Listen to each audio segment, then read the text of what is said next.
Hallelujah. Come on now, my one voice can be louder than you all. This room is almost full. Praise the Lord. Praise the Lord.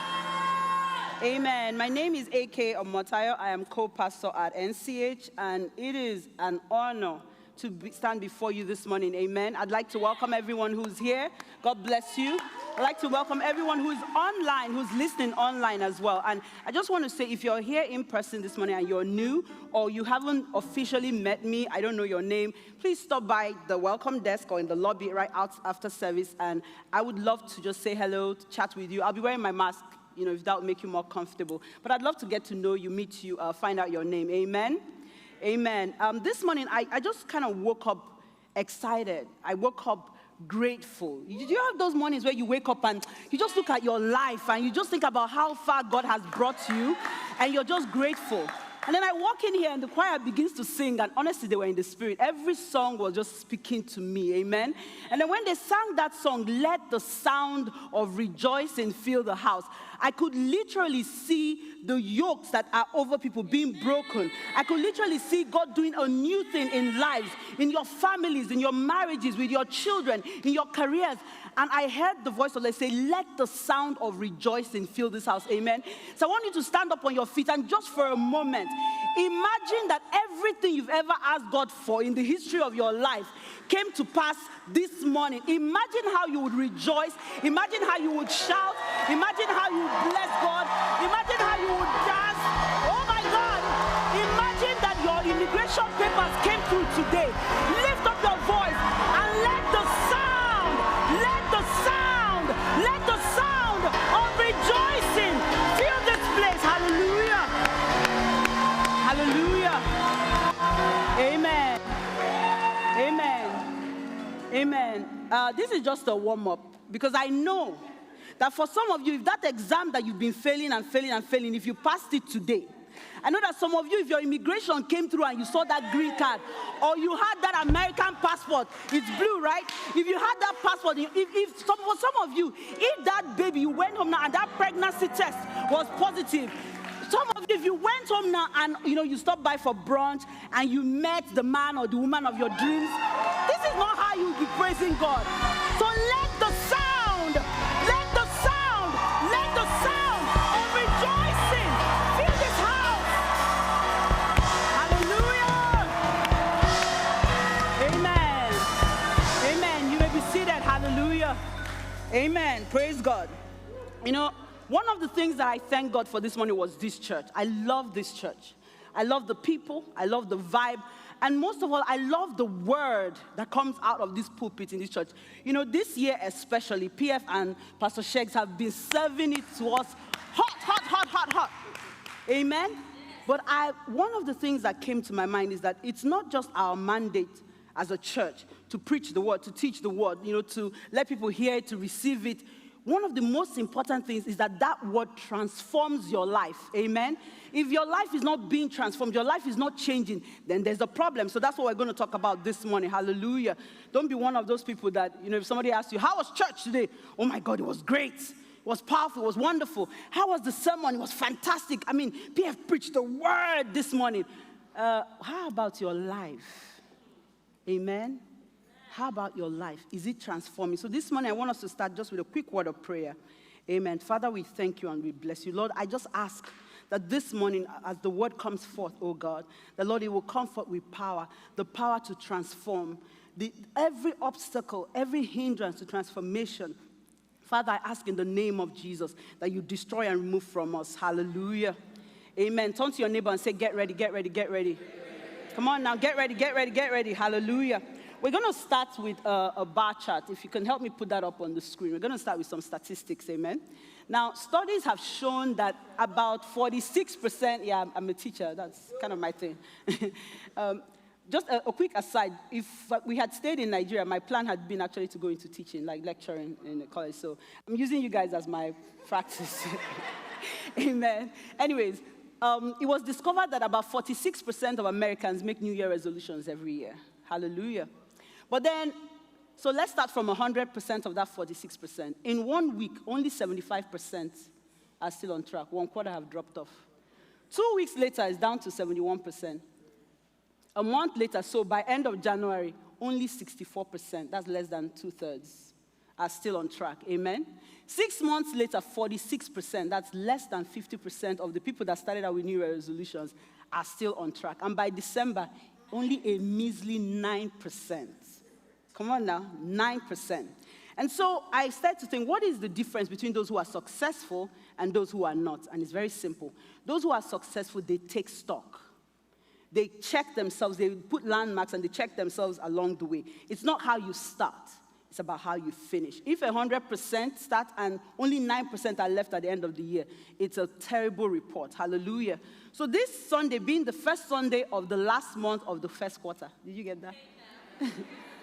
All right? First Sunday of the last month of the first quarter of the year, it's a good time for us to take stock. Amen? So we're going to do a few quick recaps. The first Sunday of this year, PF preached a sermon titled, please, at least one person. Okay, you know what? Yeah, forget I said that. Let's not show you up. It was called A New Thing. It was actually, thank you. It was actually the theme for the year. So if most of us don't remember the theme for the year, can you see that 9% is actually going to be very optimistic? And he preached from Isaiah 43 from 18 to 19. I'm reading from the Amplified Version. He says, forget the former things. Say to your neighbor, forget the former things. Do not dwell on the past. Listen carefully. I am about to do a new thing. Now it will spring forth. Will you not be aware of it? I will even put a road in the wilderness, rivers in the desert. The Living Bible says, I will do a brand new thing. Somebody say brand new. Brand new. Now, think about it this way. Brand new simply means something that's never been done before. If you've ever seen a wilderness, there are no roads in a wilderness. That's why it's called a wilderness. Wilderness comes from the word wild. Amen? If you look at a desert, the one thing that deserts are dry. So having a river, I'm not talking about a little stream or just a little well. Having a river flowing through a desert is a big deal, amen? And then PF also preached from Luke chapter 5, and it was about Simon Peter's introduction to Jesus. So quick backstory. Jesus was by the Sea of Galilee, and he was, preaching and ministering to a great crowd. And after a while, the crowd got too many for him to, be on shore. So he commandeered one of the boats that was on the shore, and it was a boat that belonged to a man called Simon. Later, Jesus renamed him Peter. And Jesus, in verse 4 of Luke chapter 5, says to him, when Jesus, had finished preaching, or had finished speaking, he said to Simon, now go out where it is deeper and let your nets down, and you will catch a lot of fish. Sir, Simon replied, we worked hard all of last night and didn't catch one thing. But if you say so, we will try again. If you read the Amplified Version, it says, Master, we worked hard. We toiled all night to the point of exhaustion and caught nothing in our nets. But at your word, somebody say, at your word. Hallelujah. I will do as you say, and I will lower the nets again. And then the Bible says in verse 6 that this time, I love that, this time their nets were so full that the nets began to tear. Somebody say, this time. Say it with conviction, this time. This scripture says, forget the former things. Don't remember yesterday. Don't think about the failures and the disappointments and the issues and the roadblocks of past years. Don't think about that exam that you have not been able to pass. Don't think about those rejections that you've been getting frequently. It says, this time, things will be different. Turn to your neighbor and say, this time. This time. Hallelujah. Now, this is God's promise to us, that the things of last year don't matter. The past doesn't count. The interesting thing is that Jesus sent Simon to the exact same place where he had failed before. That's a word for somebody this morning. And I'm going to keep saying it everywhere I go until we get it. He sent him to the exact same place he had been before. He didn't send him somewhere new. But this time, something was different. At the word of Jesus, they caught so much fish. They had so much of a harvest, so much progress that they didn't have room to contain it. And so we heard this, and like I proved earlier, most of us had already forgotten what God had said to us. But I know that Sunday, if you were like me, we went home excited. We went home happy. We went home and started making plans. We went home and registered for that exam again. There's something about exams this morning. Hallelujah. It just keeps coming to my mind. We went home and we decided, you know what? This year, my marriage will be different. We said this year, things are going to be different. This year, my walk with God will be stronger. We had all these resolutions, but statistically, 75% of us, and in some cases, 90-something% of us have already forgotten. And so I started to ask the Lord why, because I realized that you can sit in a place, yeah? You can sit in a place and receive the same word, and for some person, it will change their lives dramatically. And for some other people, nothing will change. Nothing will change. It's not a curse, it's just a fact. And so I started to ask the Lord, what is the problem? And I identified two problems. Number one is the lack of faith. Let's read Hebrews chapter 4, verse 2. Hebrews chapter 4, verse 2. I'm reading from the Amplified Classical Version. It says, "For indeed we have had the glad tidings, the gospel of God proclaimed to us, just as truly they, the Israelites of old, did, when the good news of deliverance from bondage came to them. But the message they heard did not benefit them because it was not mixed with faith." Hallelujah. Now, if you go back to the beginning in Exodus, this was actually the scripture that Paul was talking about, was referring to. Exodus chapter 3, verse 7 to 8. In verse 7, he says, "Then the Lord told him," meaning Moses, "I have seen the deep sorrows of my people in Egypt, and I have heard their pleas for freedom from their harsh taskmasters." God is saying, I have seen your tears. I have seen the disappointment. I have seen the abuse. I have seen the crushing student debts. I've seen, the financial challenges that you're experiencing. I've seen the poverty. I've seen that difficult marriage. I've seen that child that, you cry yourself to sleep every night about it. I've seen those things that you have not been able to overcome. I've seen the things that cause you to feel rejected and depressed. God is saying, I have seen those things. And in verse 8, he says, I have come to deliver them from the Egyptians. Somebody say amen. Amen. That means that in this case, the Egyptians refer to the taskmasters, the people who are holding you bondage. Those challenges, those difficulties, those insurmountable obstacles. Those people at the immigration office that they just keep stamping no, stamping no. Those courses that you're not able to pass over. Those are the things that God is talking about. And then he says, and I will take them out of Egypt to a good land, to a large land, to a land flowing with milk and honey. Hallelujah. Now, if you go to Deuteronomy chapter 6, verse 10 to 12, this is God now describing that land. The Bible says, when the Lord your God has brought you into the land he promised your ancestors, Abraham, Isaac, and Jacob, and when he has given you great cities full of good things. I'm expecting to hear somebody shouting, amen. Amen. Cities that you did not build, wells that you did not dig, vineyards and olive trees that you did not plant. The Bible says, and when you have eaten until you can hold no more. Do you know what it means to eat until you can hold no more? That means that you start a business and you have so many clients that you have to start saying, please, my schedule is full. My schedule is full. You know what? I can't take any more. Amen? Amen. Are you hearing me? It means that you will have so many job offers. You will not be, Pastor, please, which one should I take? You understand what I'm saying? It means that you then have to start looking for contraception because you have had more children than you planned on from being barren. It happens. It happens. It means that instead of poverty, you will now have so much that you actually have to go on a diet. Praise the name of the Lord. Hallelujah. But you know the sad thing? The whole of Israel heard this word. But only 2 people out of, the Bible records almost over 1 million people, only 2 people actually saw the land that God was talking about. 2 out of millions, Joshua and Caleb. Say to yourself, I will be that person. I will be one of those people. I must enter my promised land. Amen? And the reason is very simple. The Bible says they did not mix the word they heard with faith. I'm just imagining you cooking. It's like no matter what you cook, without salt, and if you're from, the western part of West Africa, without pepper,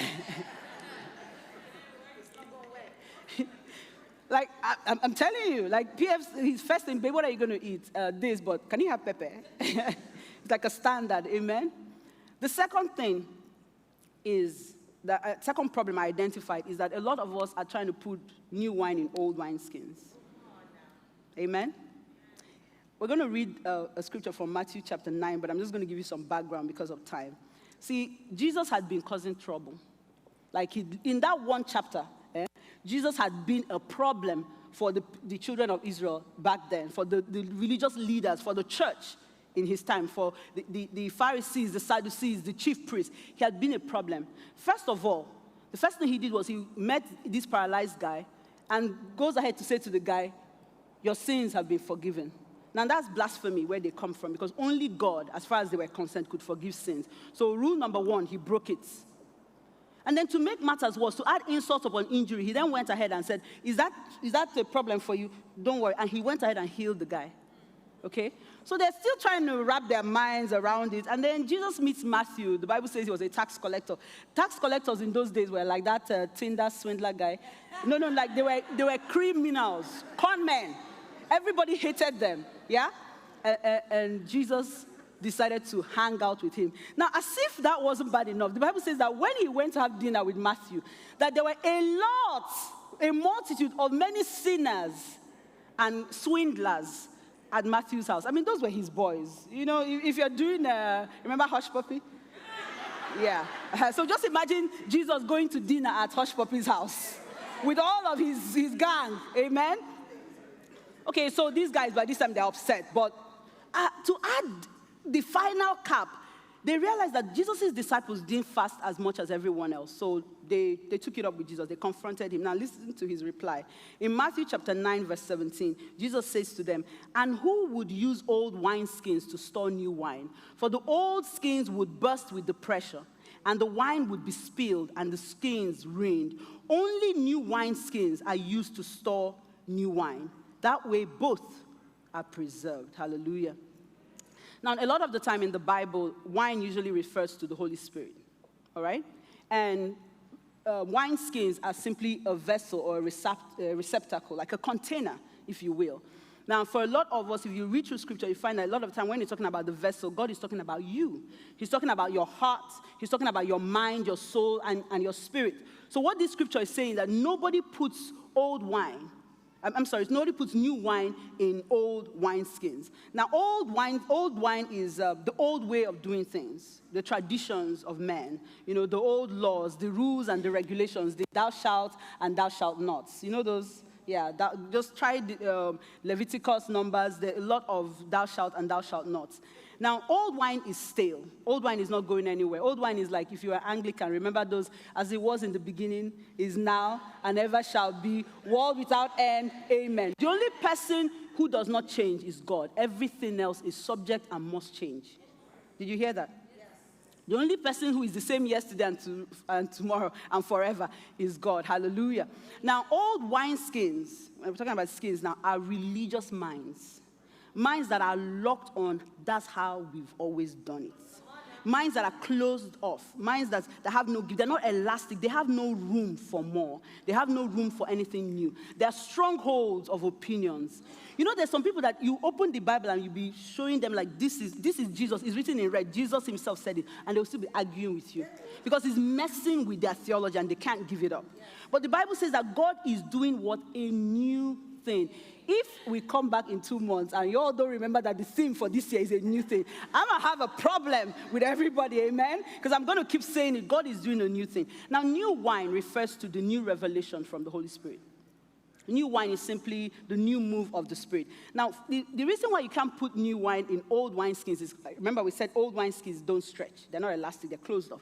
It's because new wine expands. New wine ferments. There's a chemical process that happens with new wine that makes it actually grow bigger. That's why if you look at everything new that God does, you see that there's expansion, there's growth, there's increase, there's actually explosion. That's how you know that the Holy Spirit is there. Amen? Now, new wineskins, the great thing about them is that they stretch. They are flexible. They give room. They make way. They can handle the new. Amen? So let me tell you 4 things about new wine really quickly. The new revelation of the Holy Spirit will expand you. It will stretch you, and it will challenge you. If the word, you know, there's people who come to church and then they get upset. They're like, Pastor was using me to preach this morning. I don't understand it. If you come to church and the sermon does not apply to you, you probably should be finding a different church, don't you think? Yes. Come on now. The new revelation, the new move of the Holy Spirit will challenge you. It will challenge the things that you're used to. It will challenge your mind, your thoughts, and the way that you do things. Now, if you don't update, or the wineskin that you're offering to God is not new as well, you will miss the new thing that God is doing. Hallelujah.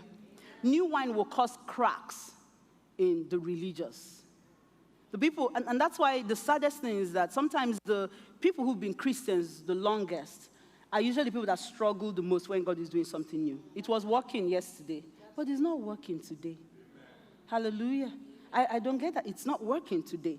New revelation must be carried in new wineskins. You have to revamp everything that you're doing. Your values have to change. Your attitude has to change. Amen. Your mental process has to change. Your mind and your mindsets have to change. And your processes, the way that you do things, your thought process, your decision-making processes have to change. Hallelujah. What Jesus is saying here is that you can't live in the new if you use the processes of the old. Does anybody here remember MS-DOS? If you were born in the days of MS, and the black floppy disks, yeah? Can you imagine trying to run your computer now by MS-DOS? MS-DOS is outdated. Now, the interesting thing is that if you don't flow with the new, remember what happened with IBM? That's why IBM became practically obsolete. There was a time when IBM was on the cutting edge of the cutting edge of the cutting edge. But now, if I say IBM, you have to think for a second. Everybody now is Apple, Microsoft. Because they started to adapt. IBM wouldn't adapt with the whole personal computers, and they literally became obsolete, or almost obsolete. Amen? If you do not change your mindset, you will miss what God is doing. Because old minds and traditions cannot kick with the new. Praise the name of the Lord. How many marriages have been destroyed because of that whole, the way we've done it? This is how my mom did it. This is how my dad did it. This is how it was run in my family. I always say to married couples, there was you and there was me, and now there's what? Us. Hallelujah. Praise the name of the Lord. Some churches actually struggle with this as well. The way we used to do it, that was what always worked. And when things are changing, they don't flow with the new. I'll tell you a quick story. So there was this family that every Thanksgiving, they would cut off the thighs and the wings from their turkey before they grilled it. And you know how the new generation, like my kids, right, they ask questions. We didn't ask questions. This is how grandma did this, how great-grandma did it. This is how great-great-great-grandma did it. And so, it's 2022, and one of the little girls was like, why are we doing that? And mom was like, I don't know. That's how my mom always did it. So they asked grandma. Grandma said, I don't know. That's how my mom always did it. So they asked great-grandma, and she said, well, back in their day, they were so poor that their oven was very tiny. So the only way the turkey would fit was to cut the thighs off and cut the wings off. But for 4 generations, every single time, this is how my grandma did it, and so that's how we did it. So we're laughing, okay. Why is this so important? Because what you believe drives your life. Let's look at Romans chapter 12, verse 2. It says, do not be conformed to this world, this age, fashioned after and adapted to its external, superficial customs, but be transformed, changed by the entire renewal. That's why I love the Amplified Version. Not half. You can't change some things and leave some things.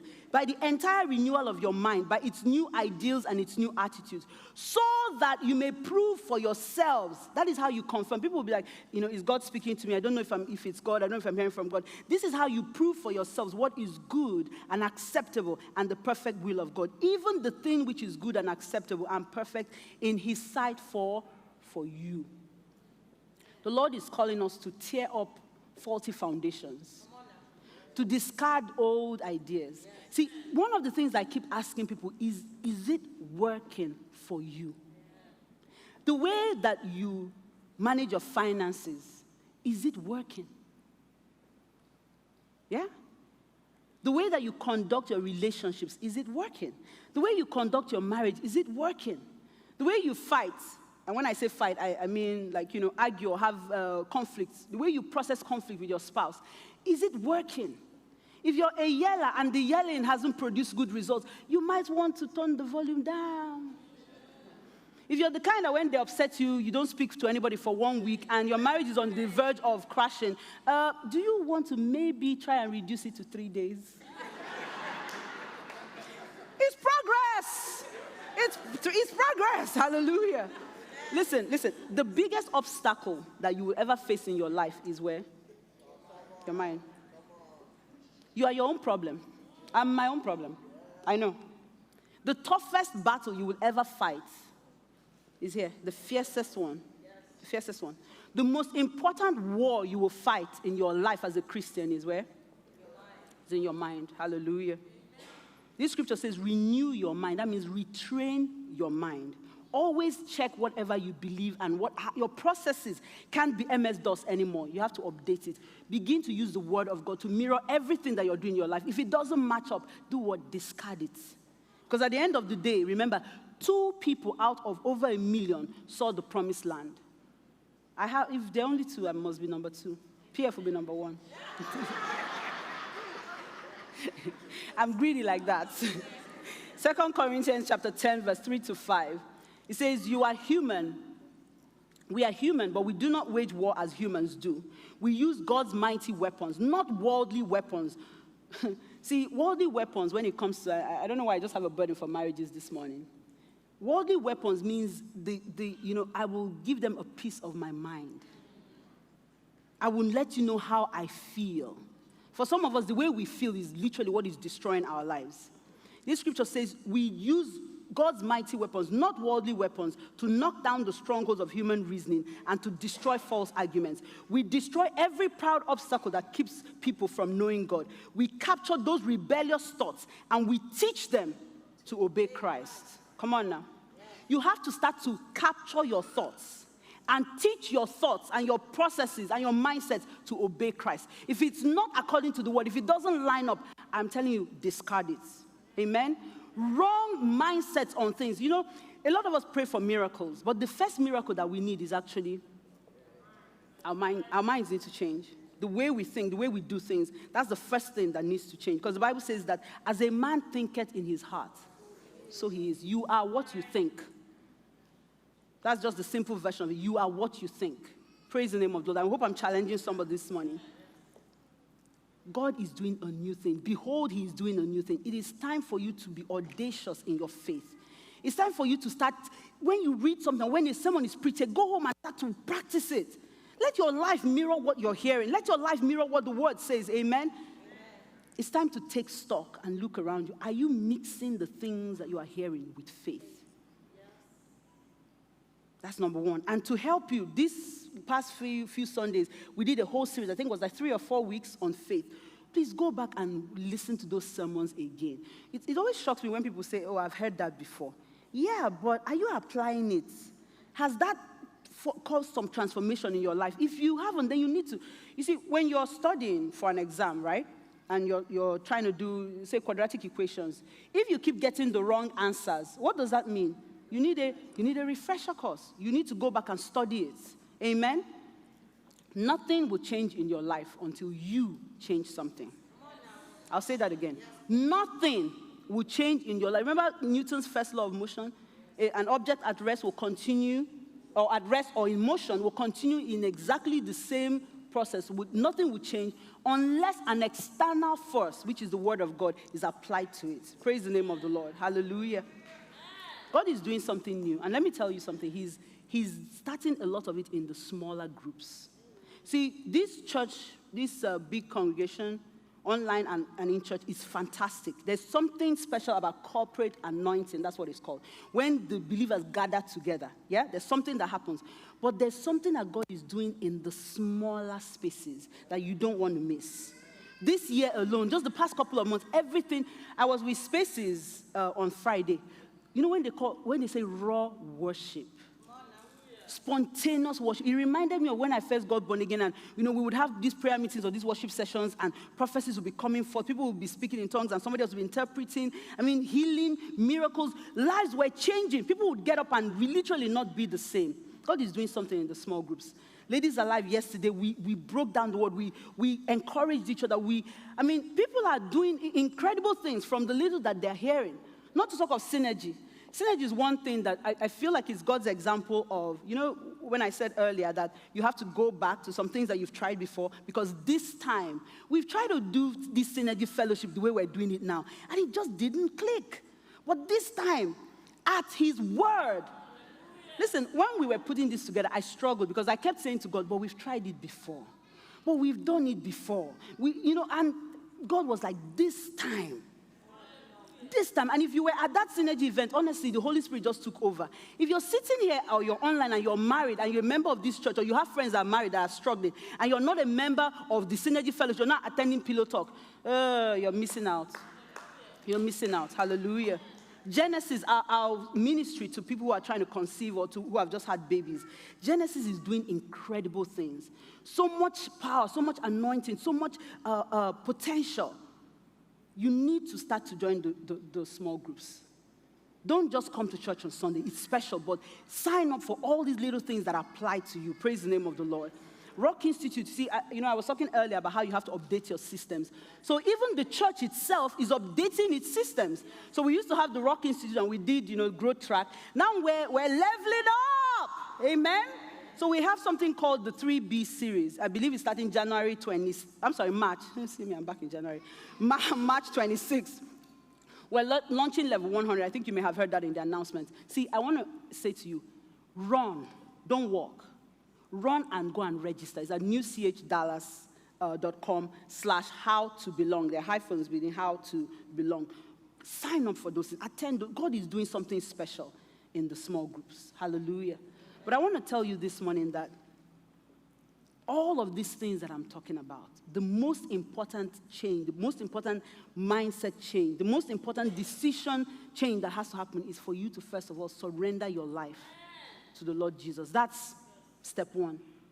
Hallelujah. And God is all about first step, second step. He's all about progression. Amen. So I want to encourage you this morning. If you know that you haven't given your life to the Lord Jesus, if you know that you haven't surrendered, that, Jesus, you can't say Jesus is the Lord of your life. You can't say he's in charge. I just want us to, this morning, spend some time in prayer. Hallelujah. I want you to look over your life. For some of us, what we need to do is to tear up faulty foundations. For some of us, what we need to do is to take stock. Look at the way that we're doing things. For some of us, our first step is even agreeing with God, mixing the things that you're hearing with faith. I love that scripture where this man came to Jesus and was asking about his son. He wanted Jesus to heal his son. And then Jesus said, do you believe? And he said, I believe, help my unbelief. This morning, if you're struggling with unbelief, ask God himself to help you. And if you know that you haven't done the barest minimum, the first thing, which is accepting Jesus as your Lord and Savior, I want you to make that first, most important decision this morning. And if you just feel the Holy Spirit stirring you in your heart to do that, I want you to pray this prayer with me, whether you're online or you're here in person. Lord Jesus, I thank you for the death and the resurrection of your Son Jesus, for the salvation of my soul. Thank you for the blood of Jesus that washes me clean of sin. In my heart, I believe, and with my mouth, I confess that Jesus died for my sins, and that Jesus rose again that I might have new life with you. From this day forward, Lord, be the true Lord of my life. Be my God. Amen. And if you said this prayer, the Bible says that you believe with your heart and you confess with your mouth. As you have believed and confessed, you have become a child of God. Amen. The Bible says that you now have received salvation. You are now in right standing with God. You have been reconciled to God. So I just want to encourage you this morning. If you said that prayer with me, if you're online or if you're in person, text the word renew to 94000. We just want to connect with you because this is the beginning of a journey, but you may need help and encouragement along the way. Hallelujah. Hallelujah. Praise God. Amen. Thank you, Father, for your word this morning, oh God. Lord, let your word transform our lives all the way from the inside out. In the mighty name of Jesus. Amen. Praise God. Praise the Lord.